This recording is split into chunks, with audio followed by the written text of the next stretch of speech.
on Amazon Co. UK, Fish and Chips. Fish and chips, said Keith, rubbing his hands together and grinning like a lottery winner. They sat on a park bench and Charlie ate his chips slowly and with no enthusiasm. He tried to open up about his mum, but each time he did, Keith just turned up the portable radio and he listened intently to the racing results. Charlie sighed a big sigh.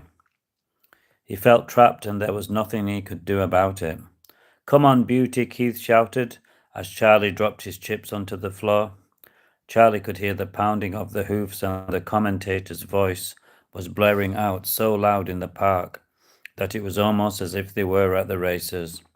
Keith got louder. Come on, Beauty, he shouted in between big bites of fish.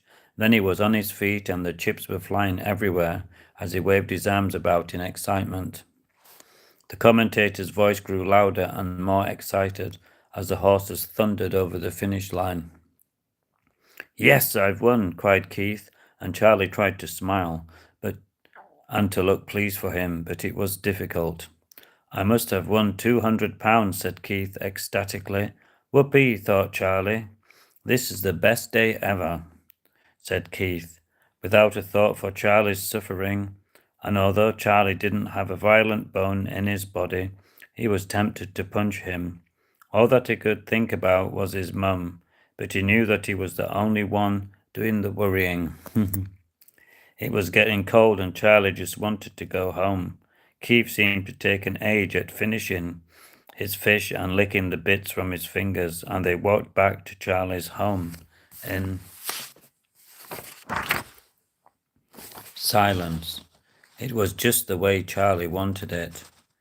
All Charlie wanted to do was to lay in bed and try to fall asleep. It was the only time that he was happy. As soon as they got in, Keith turned on the TV and he lit a big smoking cigar. He was celebrating. Charlie hated smoke, and before long he was coughing and spluttering. Keith was mesmerized by the blaring TV, and after he had smoked his large cigar, he began to rifle through the kitchen cupboards. I need a drink, he said, and he finally found a bottle of brandy in the drinks compartment, and he filled his glass to the very top. He knows where his bread is buttered, thought Charlie in disgust, and he excused himself to go to bed. Keith grunted a quick good night, and then he lit another humongous cigar, and he filled the room with loud laughter. Hello, viewers, Jason. Charlie lay on his bed and he looked round the room, and his eyes fell on a portrait of his mum from happier times. Tears welled up in his eyes, and he didn't feel ashamed. As they rolled down his tender cheeks, and all he could think about was his mum in hospital and of how much he needed her back. Please sub me, viewers, if you like my story. Charlie felt guilty knowing that he'd neglected his mum and how he had taken her for granted. He vowed that when she got better and out of hospital, things would be different. The alternative was too much to bear. He reached down for his endless supply of comics and he pulled one out. Charlie's tears dried as he sank ink-like into the pages. Reading Charlie from Jason William Lee, Amazon Co. UK. There was a bank robbery and the staff were cowering behind the pile of ash. One moment. Behind the counter. Give me your money, said a sharply dressed man, but angry-looking man who was waving his gun about as if he didn't care if it went off. Charlie could hardly turn the pages quick enough, as it was so exciting.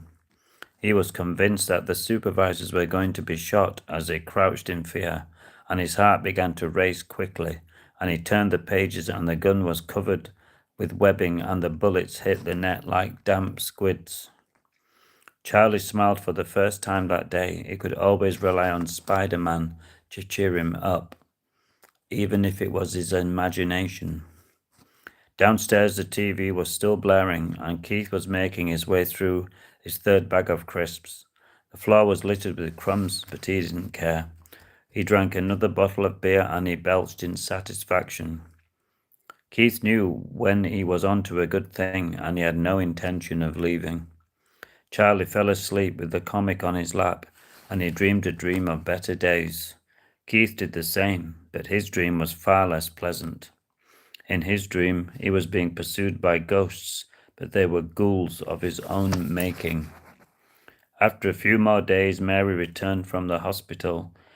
It had been stress-related, not surprisingly, and when she pushed the door open, she was horrified by what she saw. A once clean carpet was now littered with crisps and crunched-up cans of lager, and a bottle of beer was emptying its contents slowly all over her favorite white rug. "Hello, viewers, please sub me." She was surprised and annoyed to see Uncle Keith looking comatose in her armchair. Annie was snoring contentedly, and a pile of ash was balanced precariously on a glass ashtray, looking like it could topple over at any moment. Her helper touched her arm in sympathy. Mary was usually as timid as a mouse, but this time she positively roared.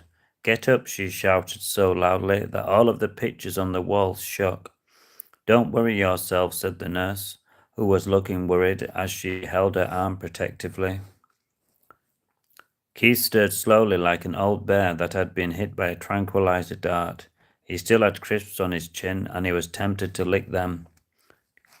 Nice comments, but he knew the time wasn't the right time.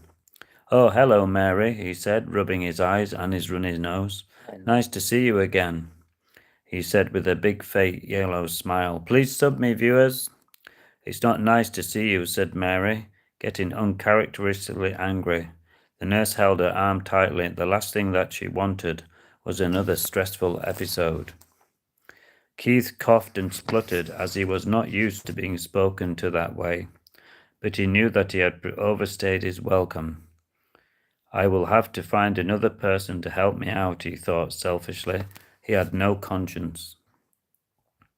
Keith struggled to fasten his belt over his expanding stomach, and as he stood up, he saw Charlie standing in the hallway. Charlie knew a rat when he saw one, and he moved away to let him pass. And as the front door slammed, the house seemed to breathe a large sigh of relief. Charlie ran to his mum, and he fell into her arms, and he was so pleased to see her again, and he felt guilty that in his mind her illness was all his fault. "Don't worry, love, I'll be all right," she said, lovingly stroking his hair. Next page coming up, viewers. What the bejesus? Charlie by Jason William Lee on Amazon Co. UK. I think it's time for a cup of tea," his mum said, and the nurse excused herself. "I'll do it, Mum," said Charlie. "You have a good sit down. You deserve it," he said kindly. Mary was pleased to sit in her favourite comfy armchair, but before she did, she brushed away all of the accumulated breadcrumbs and biscuits which Keith had been happy to sit on. They sat and drank tea together, and his mum told him that her love for him pulled her through.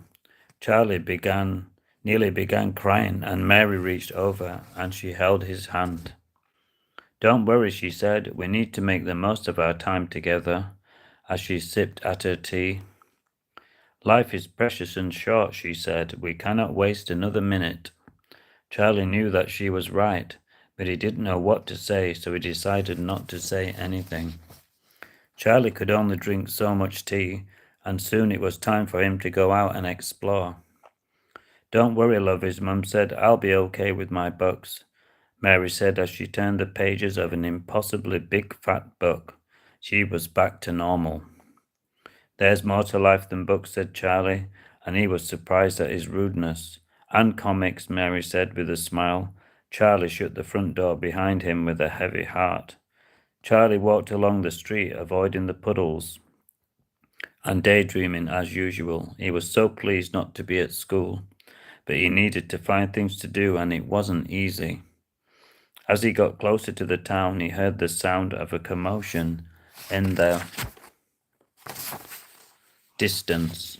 It took him a while to realize that the couple who were arguing were Tinker and Mary. Charlie did his best to avoid them, but it was impossible, as he was directly in their path. Before he knew it, Mary had walked away and Tinker was picking her books, off the floor, looking more miserable than Charlie had ever seen him. Thanks, viewers. Bye for now. Please sub me if you liked it.